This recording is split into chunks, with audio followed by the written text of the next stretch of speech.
Okay, welcome back to class. This is Wednesday, March 24th, starting chapter 26. But most of you are probably still concerned with 23 through 25, taking the test. Today's the last day for the test, so make sure you're over there well before the close time. And I think the late fee kicks in at 3 today, so it's to your advantage to go over there earlier and get that taken care of today.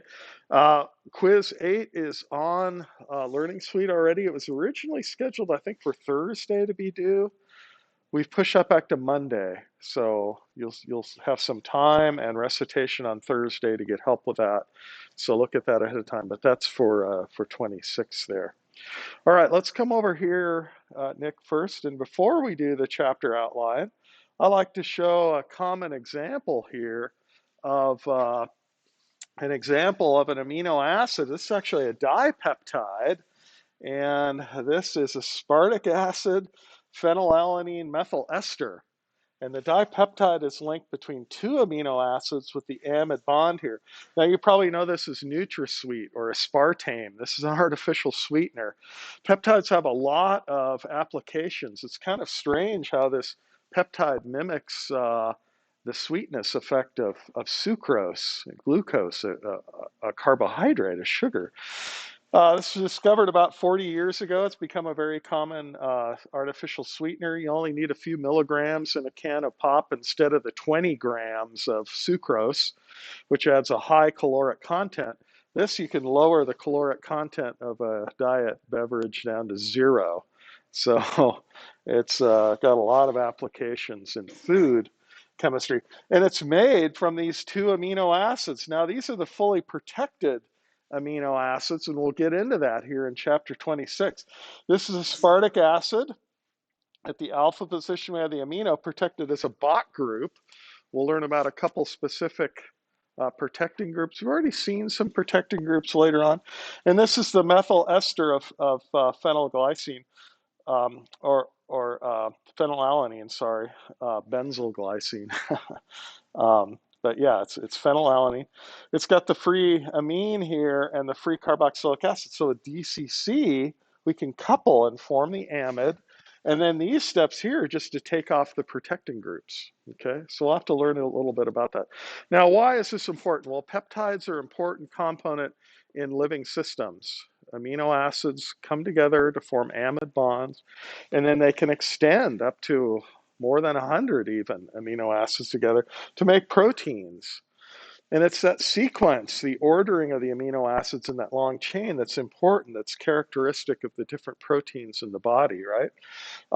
The sequence information comes from RNA or messenger RNA, maybe you've heard about in other classes. That comes from DNA, which is the master coding molecule in the nucleus of all cells. So here's the central dogma of biology. All living systems are based on this progression of ideas, right? The code, the 4-letter code, ATGC in DNA, and then transcription into RNA. Okay, RNA comes out into the cytosol. Then on the ribosome, that messenger RNA is the template, and there's other RNAs involved here to make protein. And then proteins are either structural, fibrous type proteins like keratin and collagen that hold us together, or they're globular. They ball up into these shapes that perform as catalysts for different reactions. Okay, so there's a lot of concepts here to keep straight. And the basics of it, it's kind of descriptive that way. But these enzymes make everything else that's in the body, okay? And there are hundreds, thousands of different components in every living cell. But this basic progression helps you keep track of that. Now let's go to the overhead up here, Nick, and look at an example of a big protein. And this is just the alpha carbons linked together in a long chain. And this is a myoglobin. There's 150 amino acids here linked together. Every little corner is a amino acid, so it's abbreviated structure. And we'll see different ways of viewing proteins. And this one has a cofactor. This has heme in it. There's a heme ring right there. You've probably heard of hemoglobin. We'll look at that structure as well. This is a little simpler than hemoglobin. This is myoglobin that you can see from the structure here. Now, this website is called Proteopedia. It's a free website that lets you view proteins and amino acids. It's a very good educational tool. You can look at it on different devices. We'll come back to this and see more about this later on. Uh, you can click on different aspects here and it'll change the view, I think. Yeah, so there's all the atoms. So look at how complex that is, right? So we want to be able to look at things that are a little more abbreviated, like just the alpha helices. Okay, so there they are. You've probably seen these cartoon or ribbon structures of different proteins and other classes. And that's just abbreviating where the coiled substructures are. We'll see that as a secondary structure later on. So yeah, we'll get back to this and talk more about that later. So don't worry about it. But if you want to start looking at it now, go to Proteopedia, the main page here, the table of contents. And there's great educational tools here on the basics of protein structures, okay? Including the building blocks, the amino acids, and you can look through that and manipulate things with your mouse in 3 dimensions. It's a free tool, and again, I think it's a great thing to do there. Let's look at the outline here for our chapter. Everything's showing up okay there, Nick? Okay. Let's go to, yeah, chapter 26. What we need to know specifically. And I'll try to be very clear about this. This is somewhat of a departure now. We're looking at the biomolecules, so this is more biochemistry. But these are all organic structures. So all the compounds, the living materials in cells, all things in nature, the biosphere, whatever you want to talk about, plants and animals, are based on these small subset of structures, amino acids, okay, carbohydrates, lipids, steroids, some hydrocarbons, but the main ones are the carbohydrates and the proteins, the amino acids. So we'll learn these 20 amino acids that are in proteins. There are a lot of other amino acids known in nature. I think we're up to like 700 or so, but there's only 20 that are incorporated into proteins, okay? Coded by RNA and then brought into proteins. And we'll learn these, the nonpolar groups, glycine through isoleucine, heteroatoms. We'll look at each one of these specifically. There's a 3-letter abbreviation and the 1-letter code. I'll have you learn the 1-letter code also, because that's how they're handled in modern databases now. So you need to be conversant with that convention, and we'll show you that. We'll also show you how to remember the essential amino acids, and maybe you've heard of those. There's non-essential and essential. The essential ones we need to get from the diet because our bodies don't make them. Higher animals don't make them. They're made from other sources, plants and other sources. So we need to get them for the diet, and it's right here. The whole food ladder must have various key ingredients. There you go. There's the 9 essential amino acids. But those are the 1-letter codes, and you'll see that here in a second. We'll also talk about the pKa's, the ionization state. We've already learned about the ionization of what? Carboxylic acids and amines, right? Ammonium cations, pK of 9, carboxylic acids around 5. But when there's an alpha amino group, that actually lowers down the pK of the carboxylic acid to about 2.5, okay? And that's that field effect. Whatever stabilizes the resulting conjugate base can change that pKa. If it stabilizes it, it will lower the pKa, make it more acidic, right? We've seen that in a few spots. We'll talk about the PI, or the isoelectric point. That's the pH at which there's a maximum amount of the neutral amino acid.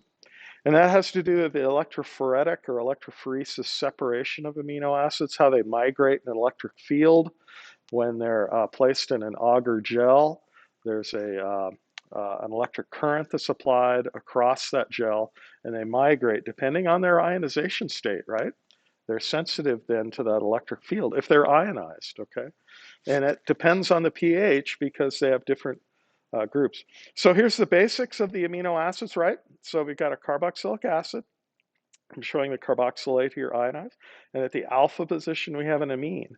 Now this is the Zwitterion form, where we've used the amine as a base to grab the proton off the carboxylic acid. Now that stereocenter right there at the alpha position is important. there are 20 amino acids and 19 of them have a stereocenter at that alpha position. There's only one that's achiral with no stereocenter. Does anybody know that amino acid, the achiral one? Glycine, right. Glycine's the simplest amino acid, and we'll see that structure here in a second. But all the others, we need to talk about that.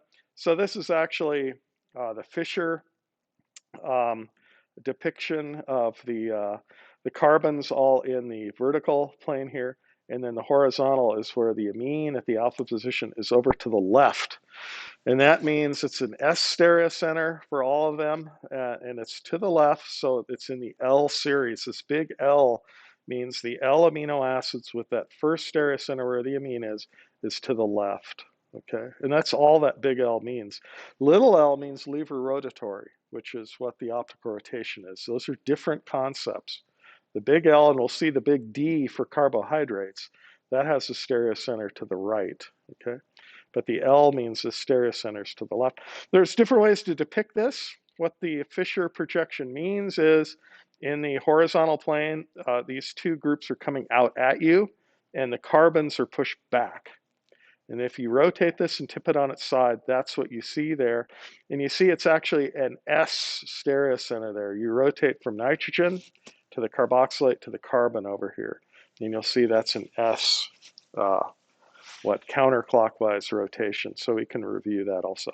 We'll get into the synthesis a little bit, how we make amino acids.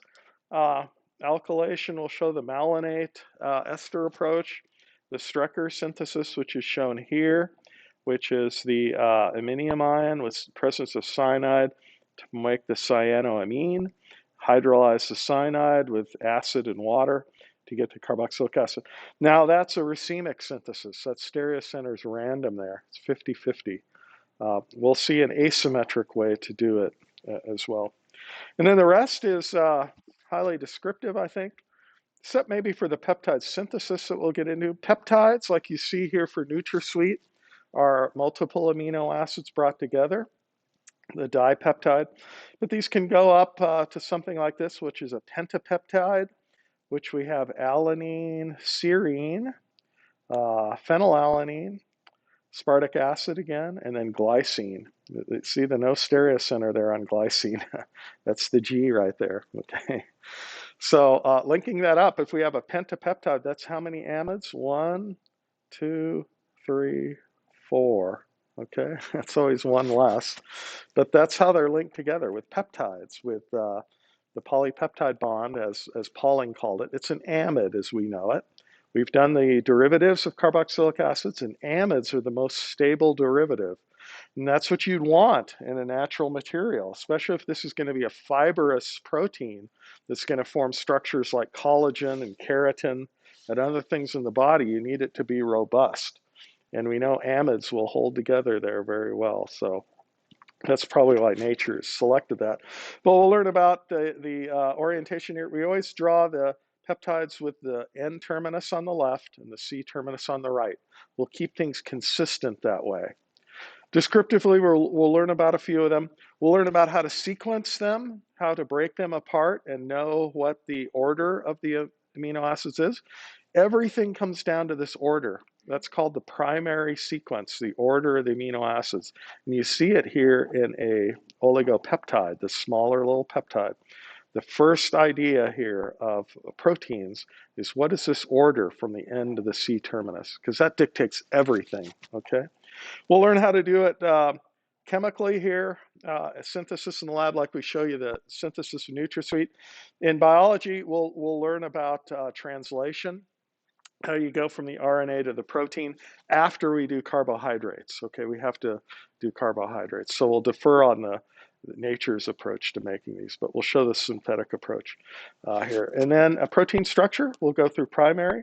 Secondary structures are alpha helices, beta sheets, and turns. I just showed you some of those. Tertiary fold, how they fold up, and the folding into 3 dimensions. And you saw myoglobin all balled up there. That's a globular protein. And that's dictated by the side chains, whether they're polar or nonpolar. So that's why we've talked about those things, okay? We'll see why and how that might work. And then the quaternary structure is where multiple protein chains come together to form a higher order complex. And that's like hemoglobin, where 4 chains have come together. So we'll kind of continue with that discussion. We'll talk about enzymes, which is a subset of proteins. These are the catalysts that can provide a pathway with a lower activation energy. There's an active site where the substrate binds, and this complex here then is converted the substrate into the product, and then it comes off the enzyme complex. So there's a lot that goes on here. But we'll learn about some of the families of enzymes, oxidoreductases, which do oxidation reductions, transferases, which bring on new groups onto substrates. Hydrolases, what does that sound like? They hydrolyze things. They break bonds with water. Lyases break bonds without water. So we have 2 kinds of guys that are what? Catabolic, break down structures. Isomerases, just what it means. It goes from cis to trans isomerization, okay? Or it changes positions in different functional groups. Ligases bring 2 pieces together, okay? So they're kind of like the transferases. In fact, there's some overlap between transferase and ligase here. And then cofactors. You just saw the hemoglobin in the myoglobin structure. You saw the heme ring, sorry. That's a cofactor, okay? We'll see other cofactors. You've probably learned about NAD+. We've shown you that structure, actually. And then FAD, a little bit on that. All right, let's get into this. So what do we need to know here? Well, the amino acids. Do you need to have them memorized? That's always the question. The answer is yes. You need to know all 20 of them. You need to know the structures, what the side chains are, and the 1-letter code, okay? Now, you have a way to keep this straight, because all of them have the acetate group here, right? The 2-carbon carboxylic acid, that's acetic acid. And then we have the alpha amino group. All of them have this in common, okay? All of them at this alpha position have an amine. And then the variation is the R group here, okay? So that's the difficulty. We'll group them together by the different compounds here.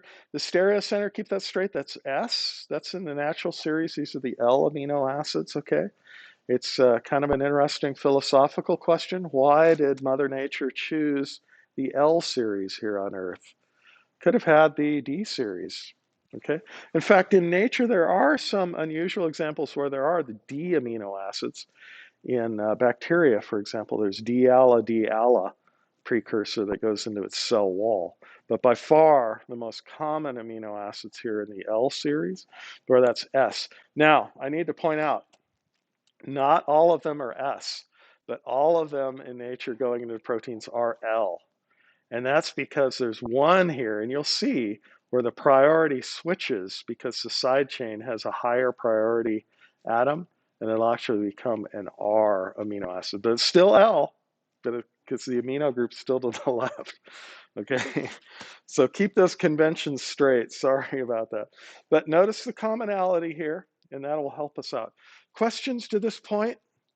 I know I've given you a lot here in the introduction, but I'd like to give a pretty detailed roadmap of where we're going. We okay on the groups? Okay, let's look at the nonpolar group. The simplest one's glycine, where the R is a hydrogen. So it's just amino, acetic acid. But there's a special name for it. It's called glycine. GLY is the 3-letter abbreviation for it. And G, not surprisingly, is the 1-letter code. That's what you'll see in computer databases, just G, okay? And then we have A for alanine, and that's where the R group is a methyl. And now that is a stereocenter. It's the S alanine. You can see that's what, a 3-carbon carboxylic acid, so it's propanoic acid with a group at the 2-position amino group. But alanine is the name for it. And these are all IUPAC names. This is accepted. This is what we use to name it. A is the abbreviation for it. Okay, so GA. Why are we calling these nonpolar? Because the side chains are hydrocarbons, or hydrogen in the case of glycine. They're all soluble in water, though. We don't mean anything about solubility here. We're talking about the nature of the R group. Okay. Why are these soluble in water? Well, it's got polar groups here, and the zwitterion's charged, right? So that's going to help water solubility overall. But the side chains themselves are nonpolar. Then we have valine, which is an isopropyl group, V for the victory sign, if you want to look at it that way. Isopropyl, okay. And then we have leucine, which is abbreviated L, and that is what? An isobutyl group. This is a 4-carbon butyl group, okay, with the branching here at that position. So we've called that isobutane before.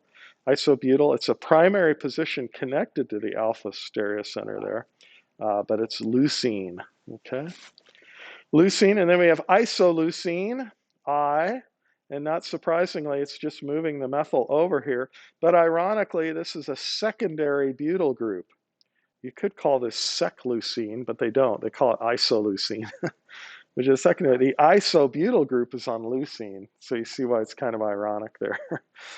That helps me keep it straight. There's another stereocenter there, an isoleucine. Don't worry about it. It is S, though, in nature, but you can just have it undefined if you'd like. I try to simplify things a little bit for you.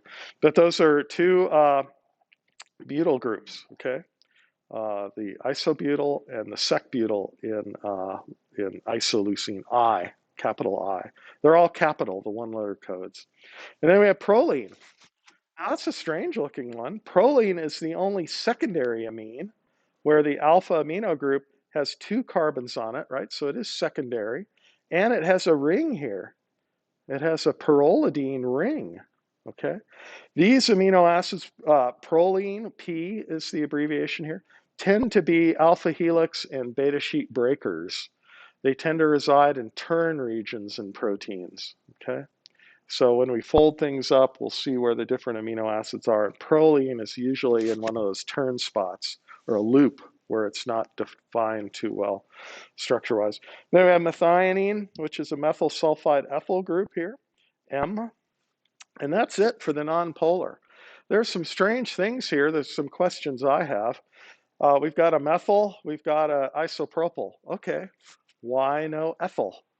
Why no straight chain propyl? We've got a couple of butyls here. We've got isobutyl and sec-butyl. Why no tert-butyl? Why no straight chain butyl? Why has nature selected just a few of these? I don't think we have good answers for that. But when we look at metabolism, these are made in nature, different pathways. You'll kind of see where those come up. That's in biochemistry. We'll go into more details of the metabolism of amino acids. But questions on the nonpolar group? You okay with those so far? So GAVLIPM. Those all say important things structurally, and you'll need to know that to figure out peptides and structures moving forward. Then we have the aromatic groups. We've already talked about some of these. Of course, benzene featured prominently. We saw this guy, which is indole. Okay, that indole is benzopyrrole. The abbreviation for this name right here group is an indole with a methyl group attached. But notice phenylalanine here is with a methylene attached there with a benzene on it at that position, okay? So the alanine had what? A methyl group here, and now we have a phenyl group on alanine. So that's what the name means, phenylalanine. We could have called that benzyl glycine, but they decided to call it phenylalanine because they already had alanine named. And Phe is the 3-letter code. F for the sound of Phe, I guess. F, phenylalanine, is the 1-letter code. P was already taken by proline, right? So F is for phenylalanine. Then we have tryptophan, which has this bigger indole thing with a methylene there. It's also aromatic, of course. Tryptophan, TRP, or W, tryptophan. That's how Elmer Fudd talks, right? The cartoon character can't say his R's too well, so he calls it tryptophan. There's no W here in the name. And we'll see T was already taken by threonine. So this 1-letter code thing here is the first unusual one, I'd say. Well, F is kind of unusual too, but that's the sound it makes, phenylalanine. Tryptophan, though, they came up with that. T is close to W in the alphabet. I think that's maybe why they came up with it. Histidine has the imidazole group. And this one's also ionizable. We could put this in the basic side chain grouping, but that's okay. This imidazole here is aromatic, right? And at acidic pHs, it is protonated. The pKa of the side chain is 6, okay? So at neutral pH at 7, this would be deprotonated, okay? So I'm showing you the acidic protonated one. And that's right near the neutral water. And that means histidine can easily come on or off the proton. It's often a common proton source in catalysis. So you can kind of see why that proton can come off in there. It's a pyridine type lone pair. And remember we said the pK of pyridine is around 5 there. So that's similar to that lone pair there, but the imidazole. Okay, and then the other aromatic one, tyrosine, from the Greek word meaning cheese, I think, which is hydroxyl group here on phenylalanine. We could have called this hydroxyphenylalanine, but it has its own name called tyrosine, and Y is the one-letter code. Like I said, we'll see threonine T is already taken, the alcohol amino acid threonine coming up here. That pK is 10. It's almost always protonated. Okay, you need to be way up there, high base concentration to get that to come off. So normally you don't worry about that ionizing. But you see something like histidine, that pH, that ionization states can be very sensitive to pH changes, okay? But aromatic, you see the aromatic rings, benzene and 3 of them, and then the imidazole ring and histidine. You've probably heard of histamine, right? The allergen causing neurotransmitter. And that's just decarboxylation of histidine, taking off the carboxyl group. Anyway, okay, polar but non-ionizable. So I'm always showing you the basic structure here again, right? And just how the R groups change. We have asparagine, which is an amide here. It comes from aspartic acid. That's where the asp part comes from. Aragine, meaning an amide here. ASN is the abbreviation here. There is an N there in the name.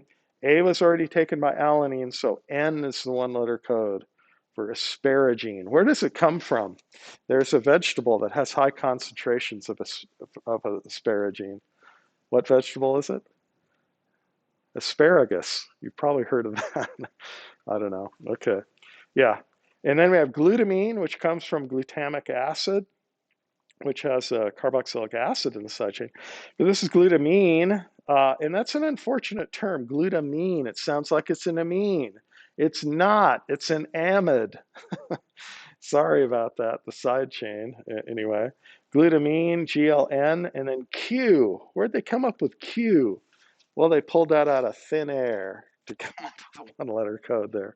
G was already taken. Yeah, so Q. Sorry about that. N and Q, those are the kind of the weird ones to keep straight.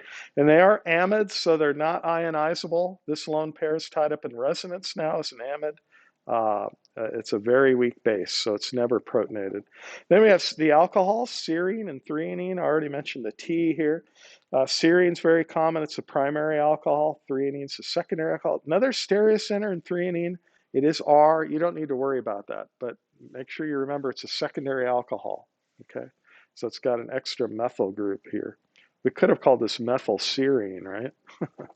But it's threonine. Sorry about that. They're non-ionizable, the side chains. Okay, they always stay neutral, but they're polar. Okay, they have more heteroatoms on them. Okay, and then we've got the ionizable side chains, the acidic side chains. Aspartic acid. This is another weird one. D is the one-letter code. Aspartic acid. You can pronounce it aspartic acid if you'd like. To remind yourself, it's a D, one-letter code. And the side chain here, pKa, is 3.7, okay, which is still a little more acidic than a normal unsubstituted carboxylic acid, which is around 5. This is a little bit lower. You see here, glutamic acid, it's extended 1 methylene unit, so it's a little bit closer to 5. And that's that field effect that's attenuated there.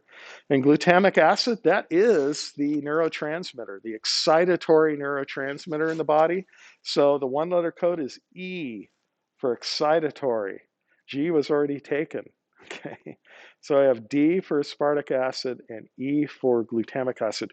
Glutamic acid comes from glutaric acid. The oh my, such good apple pie nonsense, you know, for the dicarboxylic acid. Well, here's two carboxylic acids now, one here and one here. And glutamic acid has what? 5 carbons. So that's like glutaric acid, right? But glutamic acid with an M is the amino acid, okay? And yeah. Okay, and then we have cysteine. C. That's nice. We're finally back to the alphabet that makes sense here. pKa of a thiol, and it does have a sulfur, okay? You could call it the sulfur analog of what? Serine, which is the primary alcohol. This is the primary sulfide with the sulfur there. This is the only one that's what? It's not S now. This amino acid is what? It's actually, if you have a sulfur here, that sulfur has higher priority than oxygen now, right? So you actually rotate here to here to here for cysteine, and that makes it not S, but what? R. But it's still an L amino acid. That last, the stereocenter is to the left, okay? But the priority rule switches there for cysteine. It's the only one that's R naturally occurring. This is also an important amino acid. Why? Because cysteines can what? They can dimerize in a protein and form cysteine-cysteine disulfide links. It's the only other covalent bond in proteins besides the amides between the amino acid, and it's that disulfide link. And we'll see that later on in a couple spots there. So cysteine is very important that way for forming that extra covalent linkage. And then we have the basic side chains, lysine, which has the 4 methylenes here, and then the ammonium group here in the side chain, okay? And it's called lysine, and K is the 1-letter code. And again, I have no idea why K is there. If you're a baseball player and you want to think of strikeouts, fine. Okay, there's a K, right? A strikeout. There it is. pKa, the side chain here, is around 10. Okay. By the way, you don't need to memorize these pKas of the side chains. We'll give them to you if you need to do the isoelectric point. You'll see that here in a second. And then arginine, arginine, you can call that the pirate amino acid if you want for R. And yeah, it does have an R in it there. A was already taken, so R is the 1-letter code. It has this big guanidinium group here, which by resonance really stabilizes things. So it actually has a higher pKa, okay? It's very basic due to resonance effects here. So yeah, so it's at 12 there. Even weaker acid than the ammonium kind of. These are the basic ones. They're protonated. They're cations. The acidic ones are always deprotonated, you see, at neutral pH, and that's what we're talking about here. So these will be negative in charge. Cysteine, you know, not so much. We could have included cysteine in the non-ionizable polar grouping, but you know, it does have a pKa of 10. We could have included tyrosine in this family too, right, with the phenol being a pKa around 10. So they can be grouped differently. I'm just showing them here, this one here to round out that discussion. But there they are. There's the amino acids. So let's make sure we got them. Is that 20? Let's see. And does this make some sense? Let's keep track of them. So do we got how many here? Glycine, alanine, valine, leucine, isoleucine, proline, methionine. How many is that? 7. Hopefully we can keep those straight because they're non-polar. Then we got 4 aromatics. What are we up to there? 11. Hopefully we got the right number. Non-ionizable, 4 more. What's that? 15. Where are we here? Okay, and then the acidic ones, 3 there. 2 more. Yeah, that should be 20. Okay, so keep track of them this way. There's a nice chart in your book if you rather go off that. I like this because you see it a little more structurally there to help you out. All right, let's get into some of the synthesis here. Let's go to the board here and see what else we need to know here. Oh, on ionization. Let's do some ionization stuff over here, Nick. So we've seen this before. Let's get lysine or glycine up here in a couple of forms. let's have that form, which would be overall, what, a +1 charge for glycine. Or we can have this form of glycine, which is again the Zwitter-ion. Well, let's ionize the carboxylate now. So overall, what's our charge here? That would be 0 overall. And then we got this one on the basic side, where we've got the ammonium group ionized to the neutral amine, right? So overall, we're what, -1 here. We're neutral here, and we're +1 here. I guess we need to draw the pH scale here, 14, 7, and 0 here. And you should, have a pretty good feel for pH now. Concentration minus the log, the concentration of hydronium ion in water, right? And then when we put these molecules in, water in different pH ranges, we get some different results here, right? So let's see, where's the important things we need to know here? Well, the pK of this is 2.34. And again, don't memorize those numbers, but that's more acidic than a normal carboxylic acid. Why? Because of the field effect. When we take that off, this is next door to a positively charged ammonium ion. So that's a little easier to take off, right? 2.34. And then what's this pKa right there? Oh, 9.6. Okay. So those are the 2 points we need to point out here. 2.34 and what? 9.6. Okay. So this will be the structure down here, acidic range. This will be the structure in this very wide range, right? From 2 on up to 10 almost. It'll be this Zwitter-ionic form. And again, this is glycine. And then this one here will be the structure up here. Well, what's this isoelectric point idea? The PI, okay? What do we mean by the isoelectric point? That's the pH where we have the max neutral. So looking at the structure, where is the neutral form? Well, it's this wide range, right? From 2 up here to 9, the predominant form is going to be a neutral. But we mean the max neutral amount. What pH will have the maximum neutral? Well, here we're ionizing here to get the neutral form. And here we ionize to get the -1 form, okay? So it's the average of those two. So the PI will equal what? 2.3, what is it? 2.34 plus 9.6 divided by 2. So these are the two that are ionizing, you see, to give us the neutral form here. So the isoelectric point where we'll have the maximum amount neutral structure will be what? 5.97, I think. So right about here, which is, in between those two. And that's okay. That's an approximate number. But, if you start to go to a little bit higher pH, you'll start to have more of this negative form, right? If you go to a little bit below or more acidic here, you'll start to have more of the positive form. So that'll affect how it will migrate actually in an electrical field.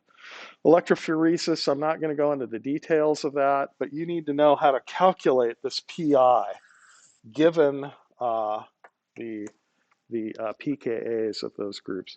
Now, you don't need to memorize these specific pKa's. There's a table there, and if we ask you about it, we would give you those pKa's. Let's do one that's a little bit harder here. How about, let's do lysine. So we've got lysine here. We've got a couple of ammonium groups, and we've got the alpha amino ammonium, and then we have the carboxylate. Okay. So here I'm drawing, the Zwitter-ion form here, and then the protonated form, which is how this would exist under neutral conditions on the pH scale. So again, let's do 14, 7, and 0 here. And then think about the different pKa's. So we'll give you the pKa's. This one is 10.8. This one is 9. This one's 2.2. And, you know, it's already off there, so you don't see the acid. The others, you see the acids 10 and 9. So what are we talking about pKa-wise? Well, it's this right here at 2.2 is the pKa we need to talk about. So if we're down here at the superacidic range, look, we'll have both of the ammoniums protonated, right? And we'll have what? Carboxylic acid protonated. What's our overall charge then down here at pH 1 for lysine K, right? Well, it's what? +2. We've got the side chain now that can be ionized.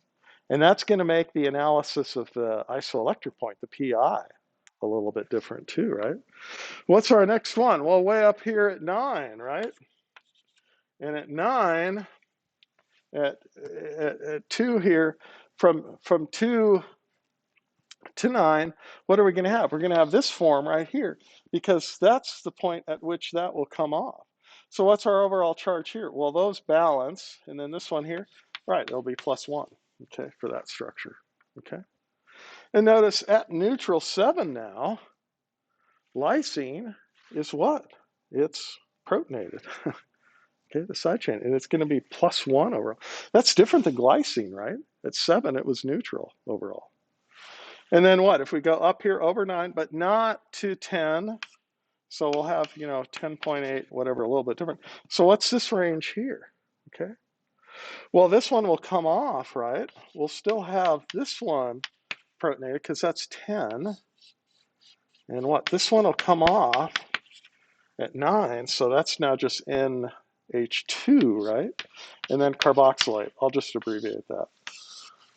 So what? This structure right here between 9 and 11 now is what? This is where we get the overall charge of 0. Ah, so what do you think the PI is going to be here? Oh, it's going to be different. Well, let's do up here at the higher thing. The super basic, we'll have NH2 there, right? NH2 here, and carboxylate here. So what's our overall charge here? Up here, say at 13 or 14. We've got neutral, neutral, oh, and -1. So you see the progression, right? -1, and then we get more positive as we go down there. So what's the PI? Well, the PI is the average of these two. 10.8 plus what? 9 divided by 2, and that comes out to be 9. We're averaging only the two here that give the neutral form, because that's what the PI is. It's the pH at which we have the max neutral, okay? If we're averaging these two, that would be the max where it's +1. We're not talking about that. We're talking about the isoelectric point where it's neutral overall. So we only have to average the two where we give it a neutral overall charge, okay? Which means in this case, it's just these two that are the protonated, the basic side chains, right? Questions on that? I think you can see why we switch. For glycine, we average these two. For lysine now, we just average those two. Because when this one comes off, right, then we get, when this one comes off, we get the neutral overall charge, 0 there. Does that make sense? Hopefully that makes some sense. Okay, I guess we got to do aspartic acid too. Let's see. Aspartic acid. Got another side chain here. So aspartic acid. Oh, glutamic acid, sorry. Let's do glutamic acid. And I'm going to draw it in the form it would be at neutral pH. So this is glutamic acid, or E. And what are our pKa's here? 2.2, 9.7, and 4.3. Okay. So you can already see here, which ones are we going to have to deal with here to make it overall neutral. So we have 2.2 and 4.3, and what do we have up here? 9.7. Okay. So which ones do you think we're going to have to average now to get the PI? Again, what is the PI? The pH at which we have the max neutral. And that's going to occur what? When we protonate one of these here, right? So if we're able to protonate one, and which one will we protonate first? Let's see. Well, down here, is where we protonate that one. But at 4.3, that's when we'll protonate this one. So let's see. If we're between here, we'd have this, and then carboxylate there. So our neutral form would be this position right here, right? Where we've been able to protonate this one, the more basic one, okay? And that form of this, these cancel out, so that would be our 0 overall.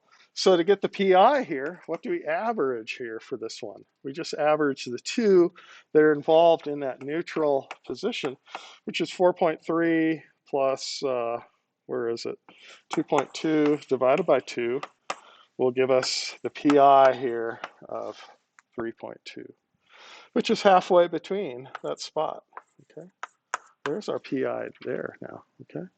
We don't average this one, okay? We average the two that are involved now, the side chain one and the carboxylic acid in this case, okay? Does that make some sense? Because we're interested in where it will be neutral. At this point, if we go beyond 4.3 here, we're going to protonate this, and our overall charge is going to be what?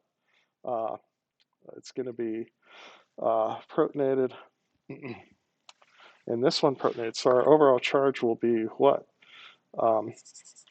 I'm sorry, let's look at this one here, where we're protonating both of these then. Our overall charge will be +1 down here, around 1, right?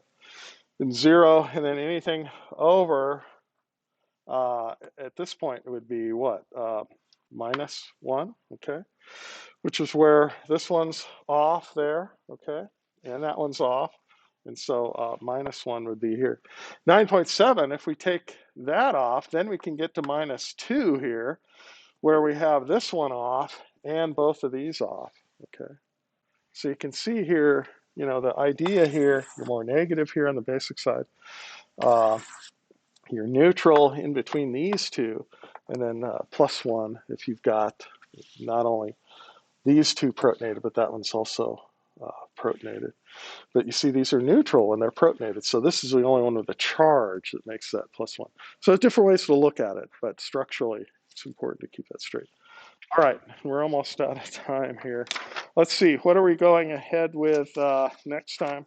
We'll do the synthesis of the amino acids. We'll do the malonate synthesis and the Helvold-Zielinski synthesis. Nick, if we could come back up here just briefly, back up to the overhead.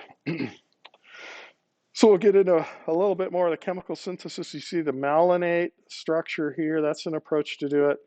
Helvold-Zielinski lets us put a halogen at the alpha position. So it's alpha halogenation that we saw before of aldehydes and ketones, right? Similar type of reaction here, but now we're using a phosphorus reagent. The mechanism is a little trickier. If we got time, we might go through that. But you see that puts an alpha bromo group on there. If you treat with ammonia, we do an SN2 displacement, you can make the amino acid. Of course, that's racemic at that point there. We didn't have any control over where the bromide came in. We also have the Strecker synthesis, which is via that iminium ion, then cyanide adding to the iminium ion, then hydrolyzing it. We'll review that. And then the malonate, you got the malonic acid ester there. We'll show you how we put that alpha amino group on there, okay? And then what? You can alkylate, put any side chain you want there. There's the R groups, the side chains we just talked about. You can put different ones on there. And then what? Hydrolyze and decarboxylate, and that gives you the amino acid directly there. And we'll also look at the asymmetric thing. We'll point out the L-DOPA, the dopamine precursor here, the treatment for Parkinson's disease. There's a couple of famous people here who've kind of popularized this, this treatment and this condition. Even a movie was made about this, but this asymmetric hydrogenation actually creates the drug L-DOPA, And in the brain, that's converted into dopamine, which is the neurotransmitter. If that part in your brain is damaged, you develop Parkinson's disease. But this treatment here is able to do that. And it's got to be the S stereo center there. The precursor has to be the L-DOPA, which is an extra hydroxyl group on which amino acid? Let's see. That's tyrosine. If you just have the one hydroxy, an extra hydroxy there is actually L-DOPA. So this is not one of the 20 protein amino acids. This is a little bit different thing related to the neurotransmitter. But anyway, we'll leave it there. Questions on anything? Isoelectric points, probably the new idea here with the ionizable side chains. You should be able to do the other one, arginine and aspartic acid, because we've shown you the other two acidic and basic ones. But yeah, so very good. And again, you have to know the 20 amino acids, the structures of the side chains, and the one-letter codes. And that'll really help you out in other classes moving forward. I know I've talked to some people who've had molecular biology or bioinformatics classes where they've already memorized those codes. So this kind of helps us all arrive at the point where we know the amino acids and what their structures are. So very good. We'll see you next time. Thank you.